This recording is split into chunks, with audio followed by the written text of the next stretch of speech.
Alam mo bang bago mauso yung mekos-mekos na yan, ito talaga ang original mix-mix.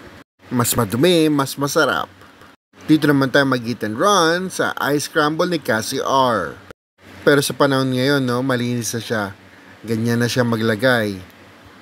Dati kasi naging controversial to, no, kung paano sila mag-prepare at sa hygiene purposes. Talagang mapapamekos-mekos ka kung nakita mo yung dati kung paano sila mag-prepare. Ito, lalagyan nila ng marshmallows. Yan. Talaga namang malinis to, no? Yan, pinipig crunch. At syempre, ang powdered milk. Yan talagang the bomb sa ice scramble. Talagang ang layo na nang narating na ice scramble noon at ngayon. Itatry naman natin kung pareho pa rin ang lasa. Nung bata ako, sobrang liit ng cup nun, no? Ngayon, nag-improve na siya. Ito na ang first bite. Sarap talaga. Uy, natapon ko yung powder. For me, parang malinis na yung lasa, no? Iba na yung dating. Parang kulang na yung mga necessary bacteria dati. Kidding aside, masarap pa rin tong ice scramble.